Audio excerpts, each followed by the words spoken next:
Welcome to the sales show, guys. Today we talk B2B sales as usual, but I ask a special guest to come here because our problems are the usual problems: how to prospect, how to follow up, how to get to the decision maker. But really, we come from experience and from hearsay, right? Most of our trainings are from some assumptions that other people have, and it might have worked for them. But how many of us have the hard data, the science behind those things? Well, there is one person, and we have them here today. It's Professor Lorenzo Bizzi from California State University, Fullerton. I invited him because he just wrote a book, Myths versus Science of Selling, and he has the actual data. And guys, I'm 22 years a sales coach around the globe, and I learned a lot in every single chapter. So the science is here. Finally, we have data. Welcome, Lorenzo. Thank you very much. It's a pleasure to be here, Simon.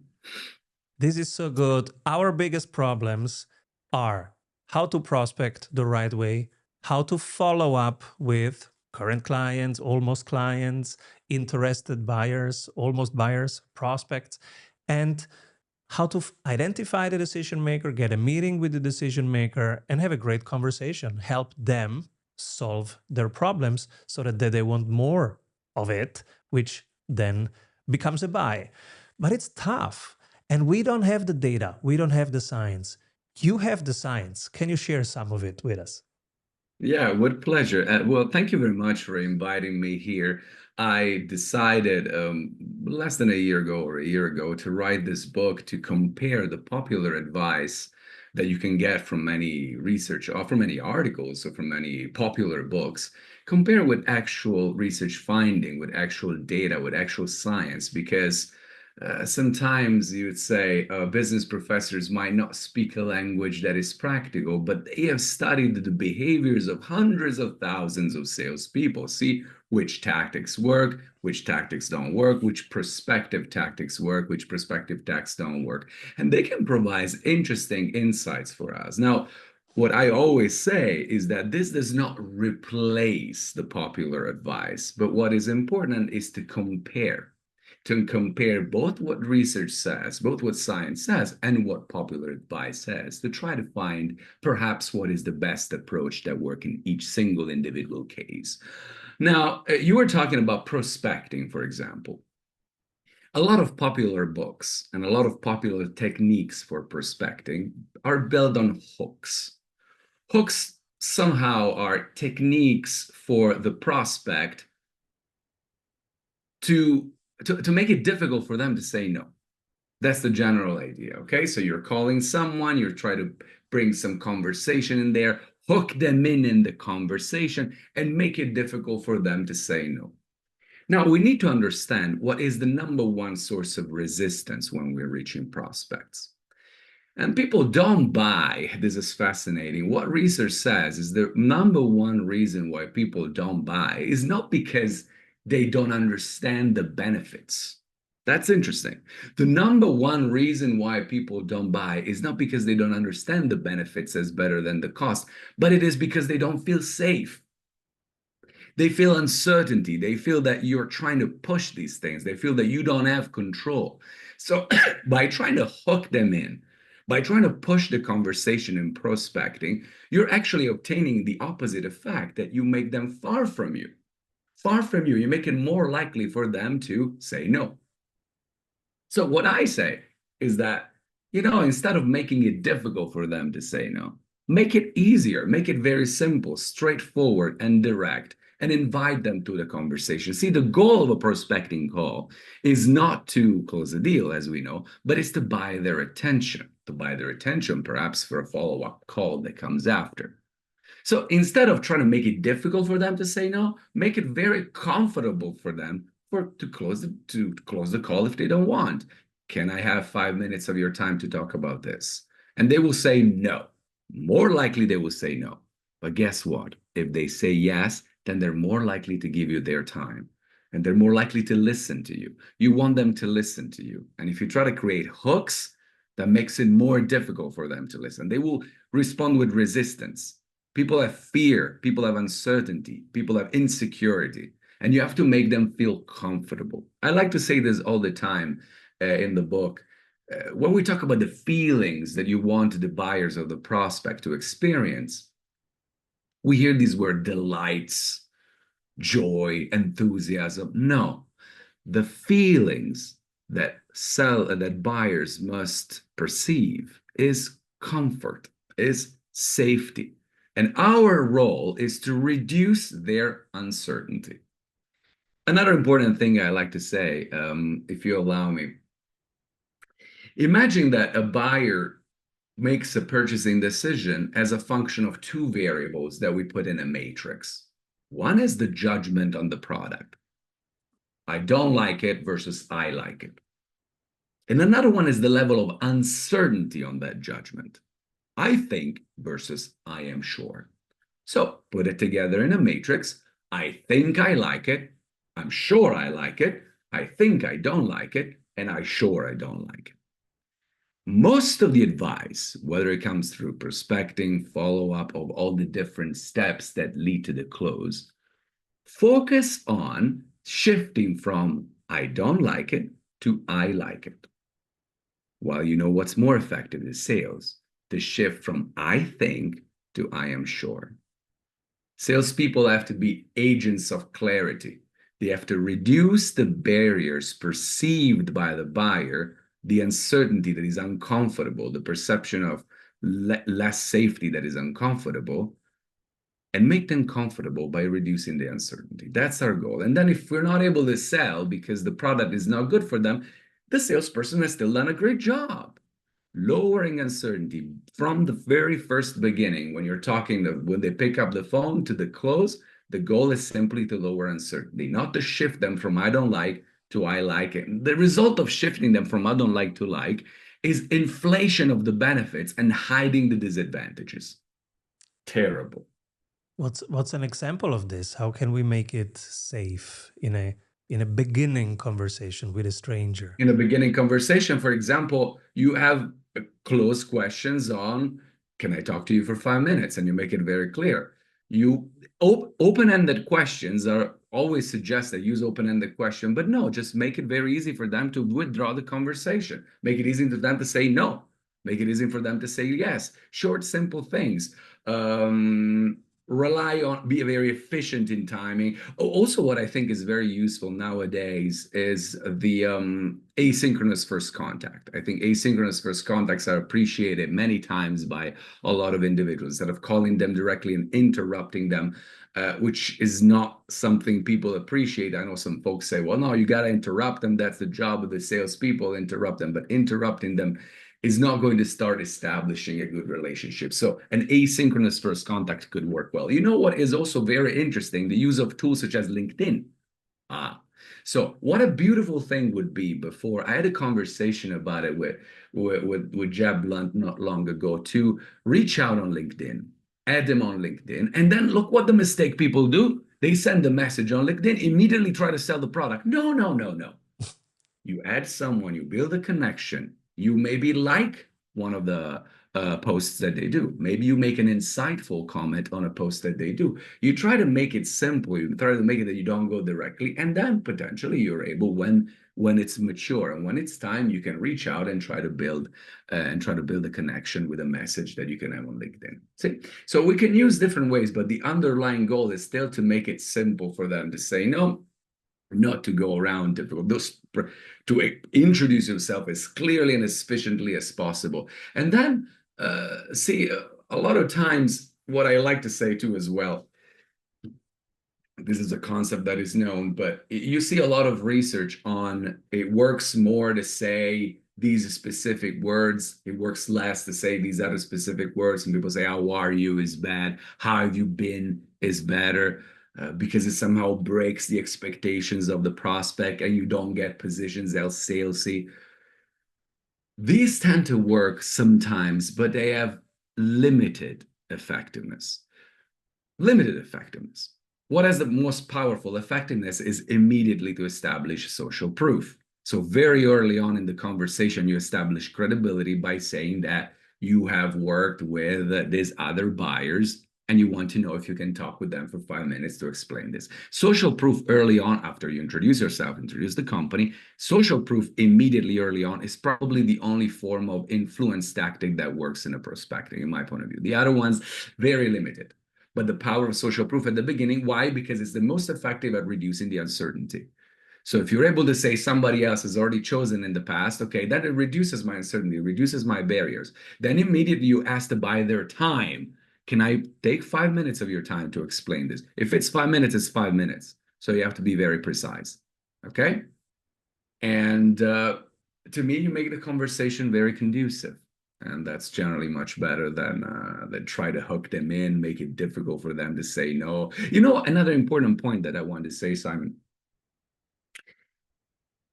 I think we need to shift the focus of prospecting. And this is going to be a little bit powerful and maybe controversial, but that's what I like to say. The goal of prospecting is not to maximize the chances that they're going to want us to call them after. This is interesting and paradoxical. The goal of prospecting is to make sure that they don't reject us in a bad way.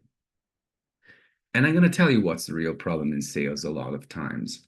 The problem in sales is that people quit. A lot of times people quit 1-2 years after. It has a turnover rate that is enormously high. People hate rejections.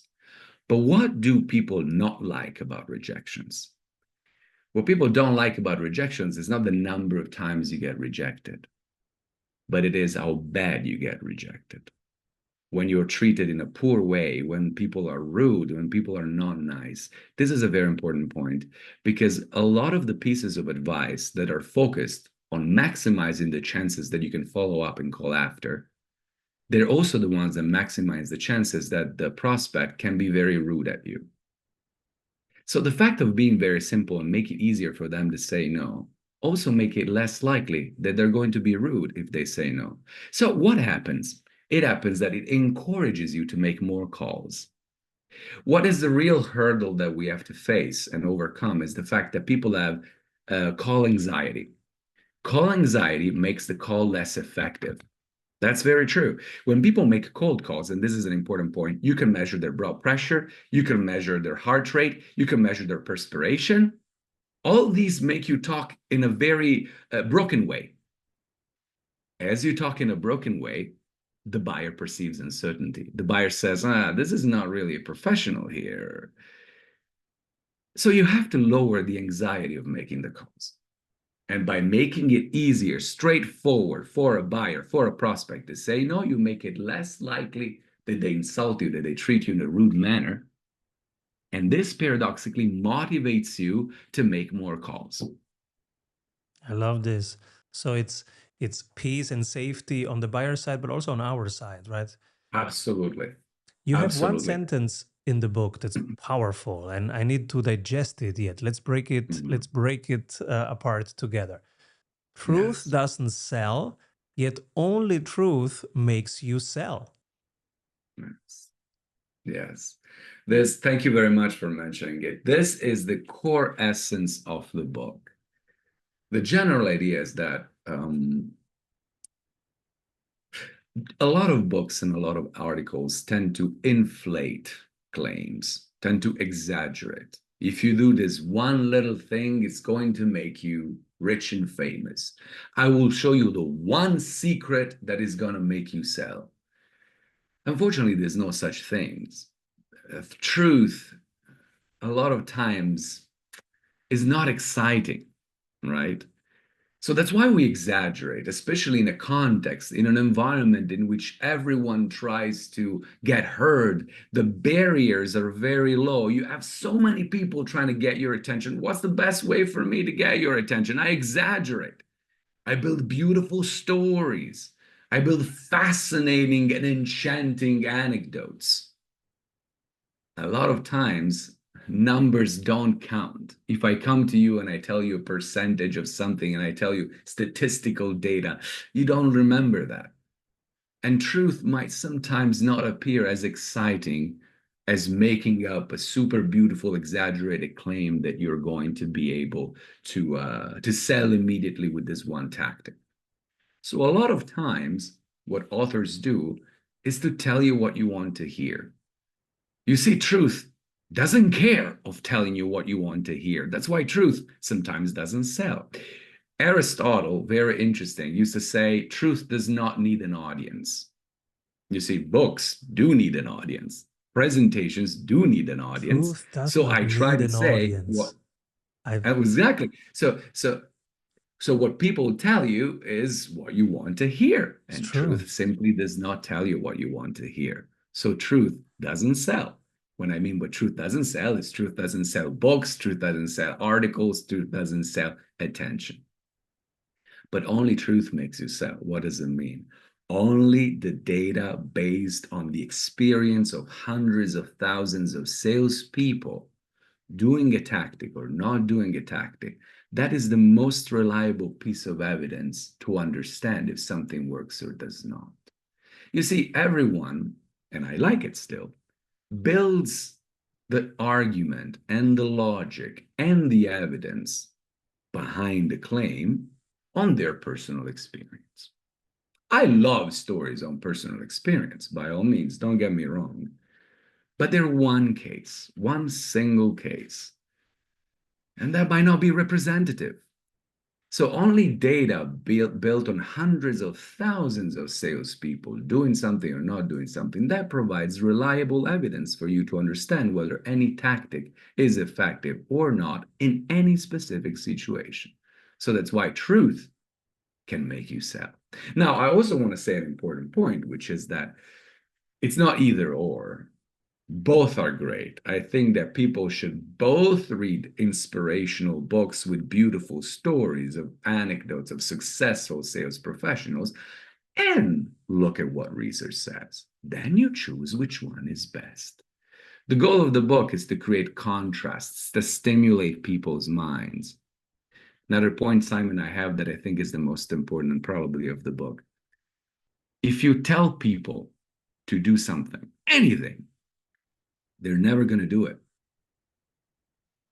But if you create a contrast, this is what the myth says, and this is what research says. You force people to think. If people think, then they're more likely to implement any action you tell them. See, that's a very important thing. Just saying people do this, do this, do this, they're not going to do it. Stimulate their minds. Again, Socrates, if you allow me to cite, again, philosopher says, you cannot teach anything to anyone. You can only make them think. And as you make them think, they realize by themselves whether any form of tactic, any form of recommendation works or not. And then they're more likely to implement it. This is so true. You know, the book that I'm bringing out next month, our second book, is together with Jay Abraham. And you might know him, he's in LA too. And so Jay has done 50 years of coaching. I've done 22 years. And one thing that we both experienced is only 2% of the people really use the tools that we give them. It's $1 million tools, literally. And we often we laugh about it. Okay, what can we improve as a communicator? Of course. But there is also a part which is bigger than that, like you say, where they don't do it. Warren Buffett told everybody what he's doing. Everybody can do what Warren Buffett did. How many Warren Buffetts do you know? 100%. No, this is an absolutely fantastic point. That's the real idea, the thing that telling people what to do is not enough for them to do it. And I talk about something interesting. It's not just the fault that we're not clear at telling people what to do. See, people really have a hard time, especially in sales. People really have a hard time following up and doing what we tell them to do, also what they tell themselves to do. There's research on New Year's Eve, New Year's Eve resolutions, right? At the end of the year, I said, this year I'm going to make this change. Now, I don't recall very well the specific number, but it's something like people do it 10 times for 10 years before they're actually able to do the one thing that they say they're going to do. So or classic, well, I'm going to go to the gym, and then you see that nobody ever does it. We never do what we say we will do. And you know why? Why? Because it's our brain. that doesn't make us do it.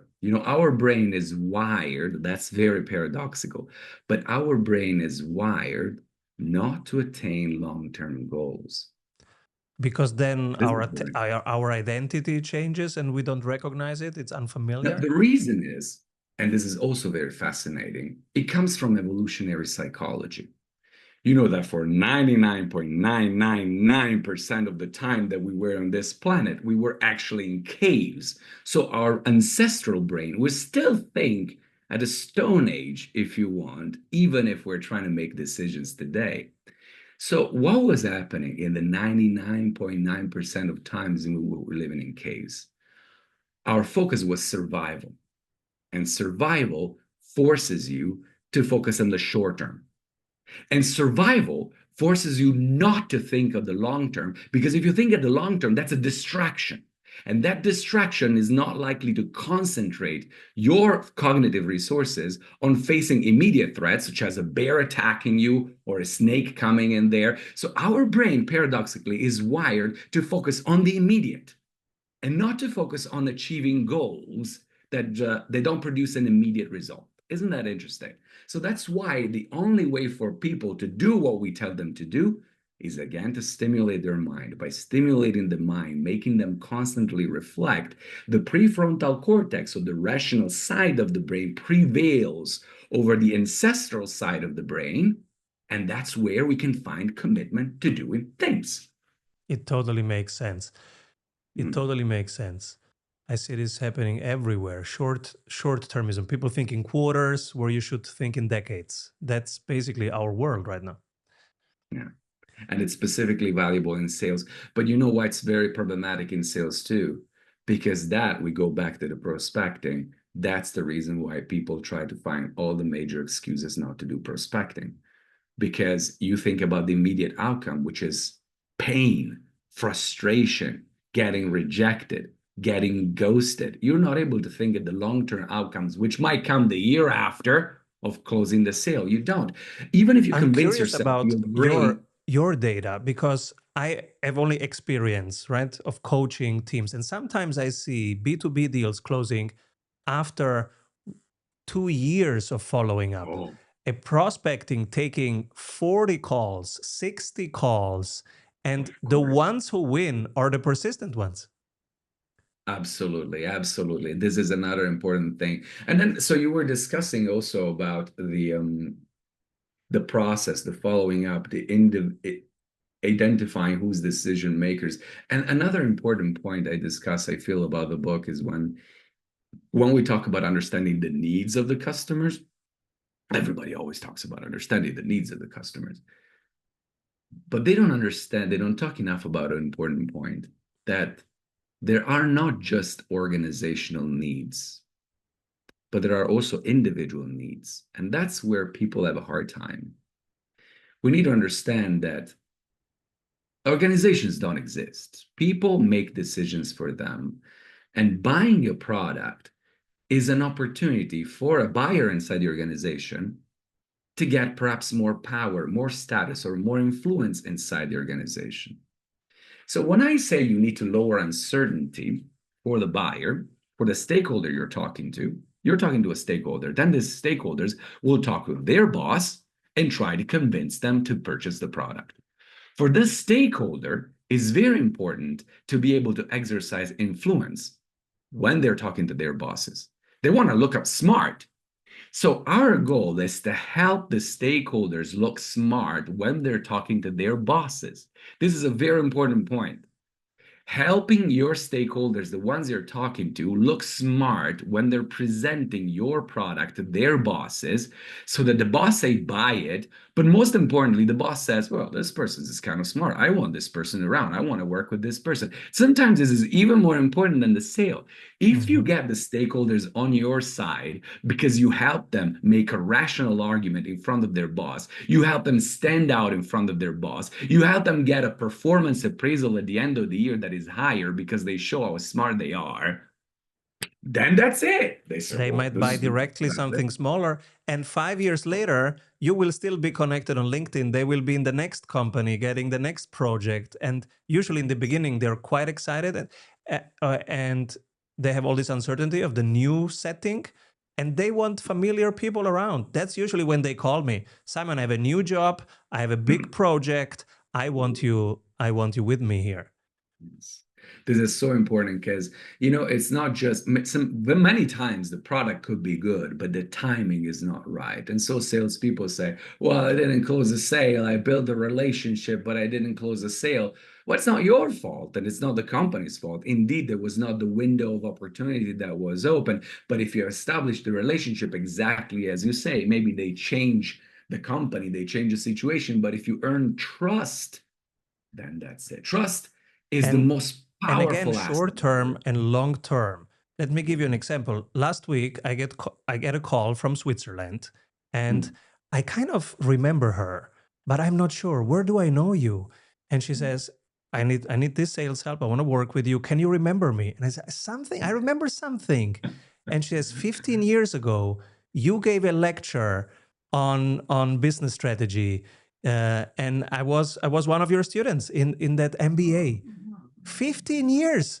So that's how long people can remember you if you have LinkedIn and things that reminds them, right? Yes, absolutely true. And it goes back to the point that back then, 15 years ago, you were able to establish a connection of trust. And we say it all the time, how trust is important, but people, I'm not sure they understand enough why this matters, because it's the most powerful asset that there is in business. And you hear me say something. In this era now of AI, trust becomes even more important because AI can make you do the most beautiful presentation, play with the data as much as possible. This is dangerous because AI, unfortunately, is going to make data less reliable because it is able to play with any sort of database that you have and show you the good side, the ROI of any product. I'm sure that anyone will be able to now have a beautiful presentation showing ROI of any solution. And that creates a trust problem. Is it really you that you made the presentation? It's AI that created this beautiful presentation. In this context, trust will become more important. So I'm completely convinced that AI is not going to represent a threat for salespeople because it's going to make personal relationship more relevant, and it's going to make it more important for us to establish rapport that survives and lasts in the long term. I have more questions around trust because it's also our thesis that trust will be the one thing that AI cannot do for you. And real communities, real long-term, decades-long relationships, that will make the difference, right?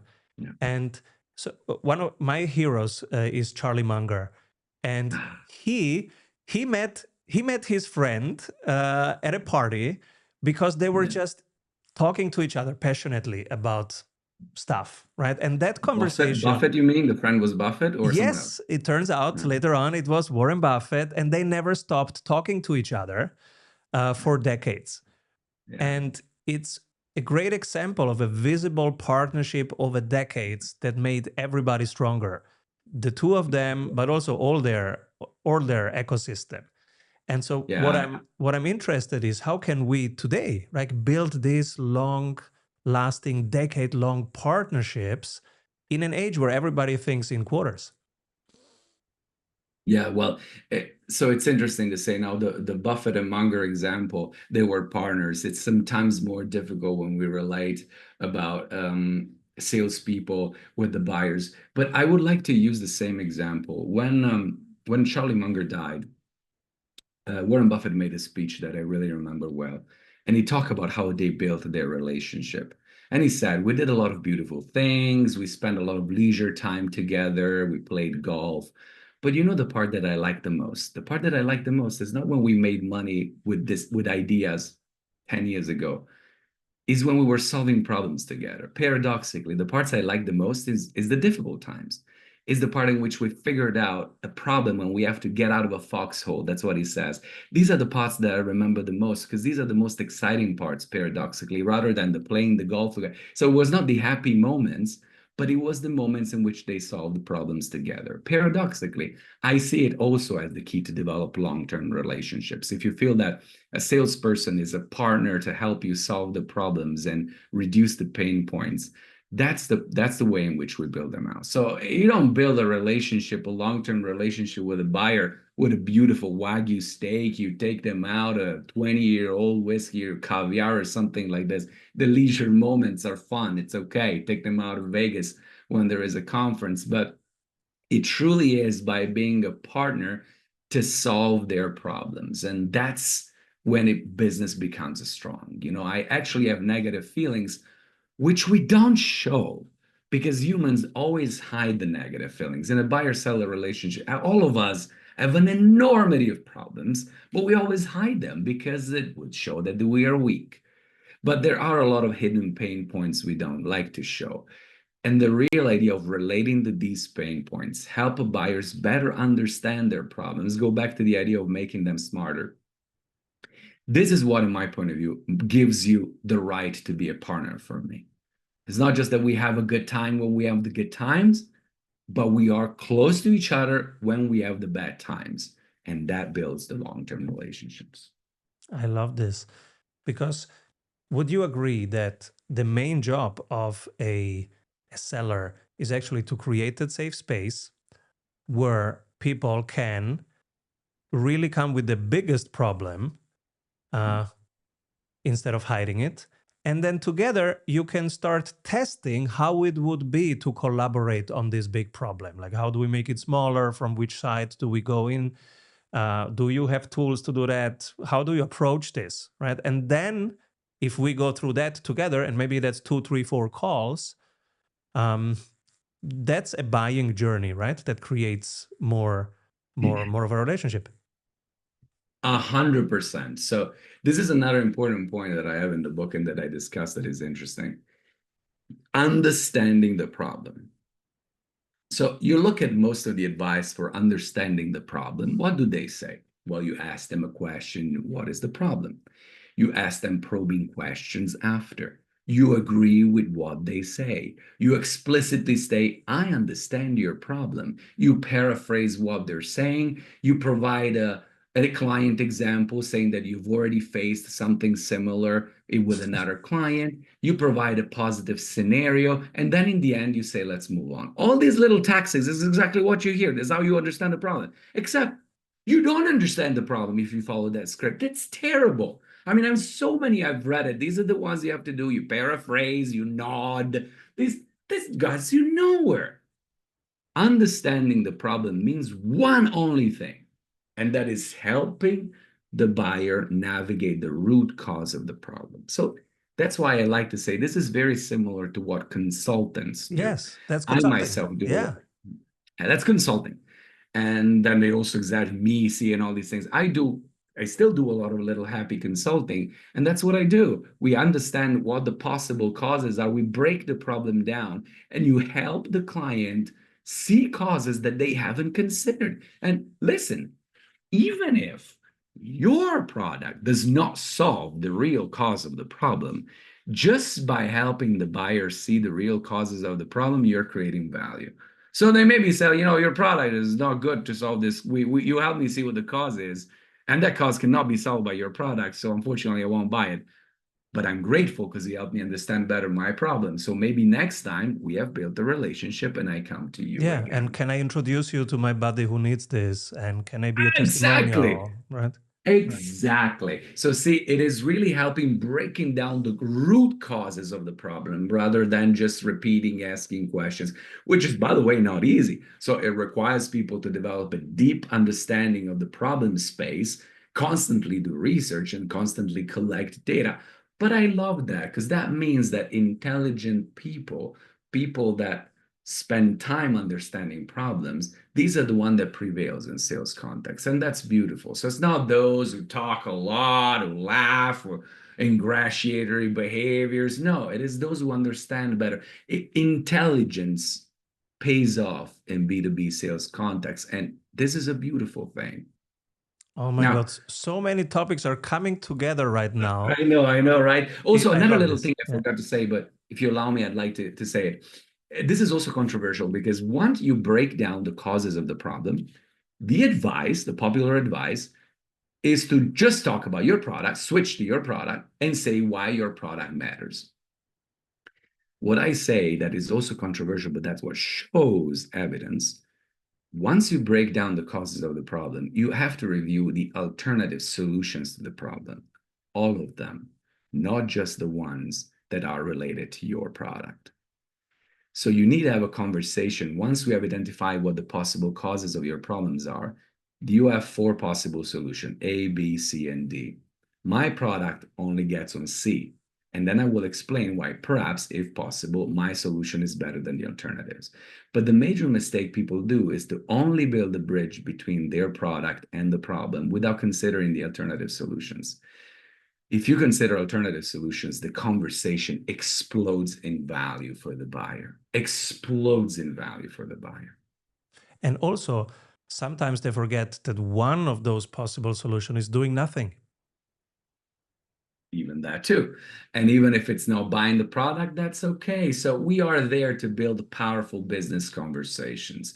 The more you become, even if you don't get the sale, but you learn to become powerful at conversing with buyers, you become a super stellar sales professional and business professional. And strategy. Now, I know that your podcast is a lot about strategy. I'm a professor of strategy too. I find the links between strategy and B2B sales, it's basically the same thing. It's the Strategy and same B2B thing. sales is It's basically the uncanny. same It's thing. the same thing. And people It's the pushed same thing. back for 10 years to me, Simon, you say this because you are a consultant. I say, you're right, I'm biased. Yeah. But on the other side, when I read in the morning, I have time to just read 10Ks, etc., to just read and think about things and understand businesses. And they go, Simon, but how does it help you with business strategy, reading 10Ks? And I say, guys, don't you see that this is all connected? You understand the business because I don't know 4 hours later what question somebody needs to solve. So I understand the whole business. When they come with the parts, I can help them make sense of their problem, right? And that's one part of problem solving. Beautiful. Absolutely beautiful. And see, just a simple issue such as understanding the performance of a company, understanding the performance of a buyer company. People don't get deep in that, but there's so many things you can see. People only look at the profit, but profit doesn't mean anything. Then there could be many situations in which different indicators of profitability are not aligned. You have to look at the sales, you have to look at the valuation. So different metrics together gives you so much problem understanding, so much understanding of the financial situation of the company. And most importantly, you're able to create a link between your product and the solution that you're selling and the competitive advantage of the company that you're selling the product to. So if you have somehow to build a link between what you're offering and the competitive advantage of the company, saying that will potentially reinforce that competitive advantage, increase their sales, or maybe improve their margins by slashing down the cost so that it will result in higher profit. We need to be able to build a link between the product that we sell and the profit of the company. And if we're able to do that, that's really perfect. I love this conversation. And your book, Myths versus Science of Selling, is out there. Yes. People can buy it everywhere. This is how it looks like. And Yes, how, exactly. yeah, how was the process of writing the book for you? So the beginning started with me reading a lot of popular books, and I found them that they were exaggerating a lot of claims, and I didn't like it. So then I spent time 4 years to pile and find all the research findings that I've got, really hundreds and hundreds of research studies. And I would try to see when the research studies have difference vis-a-vis the popular advice. Now, let me tell you, a lot of times it's the same. So it's not always. A lot of times popular advice overlaps with research findings. And anytime that popular advice overlaps with research findings, I didn't write anything. But then I found several situations in which there was a difference. There was a gap between what popular advice says and what research findings say. And for each of these cases, I wrote a little chapter. Now, I have over 30 chapters that face many different things, each one of them have several different tactics. And each chapter is then, it took me 4 years to do it. And each chapter then has a myth at the beginning, then it contrasts it with what research shows. And then he explains, he goes in the logic of why this works. Sometimes it goes a little bit on psychology and on neuroscience, but in a simple manner. It doesn't go. I think the book is written still to have a large appeal and not to go too much research, because I know that that's gonna make people go away. And then in the end, to offer some practical advice. And I enjoyed it because I thought it was really, really fun. But most importantly, I want to repeat, the underlying goal is not to tell people what to do, but it's really to stimulate their thinking by showing contrast. This is what popular advice says, and this is what research says. People are put in a situation that they have to take a stance. Maybe they side with popular advice, and for me, it's fine too. I don't need to say the book is not to, oh, research is right, professors are right. Oh, no. The only goal is that you can read it and stimulate your thinking. Like I said, I like to say, I said in the book, this is not a kind of book that you put on the nightstand before you go to sleep, because it's likely to wake you up instead of making you fall asleep. It's supposed to increase the energy of your brain, stimulate your thinking, and wake you up. So that's the goal. If we can make people think, we can make people embrace whatever tactics they want, and we make it more likely for them to succeed. And there is something unusual with your book, because academic books usually don't resonate strongly in a sales field, because sales is so practical. We are maybe a little bit overly practical people. And this book, people love it. It has 4.8 stars on average on Amazon, hundreds of reviews. What did you do? I think the structure that works exactly as you say. So, and it tackled the main limitation of academic books. I think academic books have a lot of interesting content, but they display this content in ways that do not appeal to an audience, because exactly as you say, they're not practical. So every single chapter ends up on, so what do we do? And then I have it on a box, bold. So this is what you have to do, the action statement. So first you stimulate the thinking. You also start with a story, because storytelling is important too. You need to understand that each chapter you have to play still with the emotions of the reader, not just being analytical and just very boring. Build a nice stories, create a contrast, create surprises. The reader must be surprised when they find something that they did not expect. So the whoa aha effect is really what you have to do. Now, whoa is that first you tell them what they believe. Okay, that makes sense. Then you tell them the opposite. Whoa. And then you create the Shocker. aha Yeah. moment. And then you create the aha moment in which you explain why it happens. And finally, you have the practical recommendation. So now the journey of the reader throughout each chapter is very nice. And he ends, okay, now I know exactly what I have to do, and I have understood the reasons why I have to do it. I think it's a nice structure. I think it's appealing, and it gets the interest of readers. The market says people love it. People love it. Amazon loves it.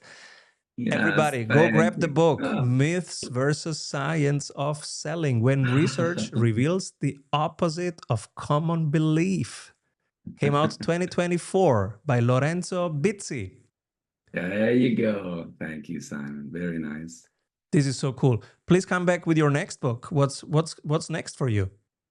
Oh, I'm working on a couple of ideas, so I don't want to reveal them before they're ready because they're still at the embryo stage.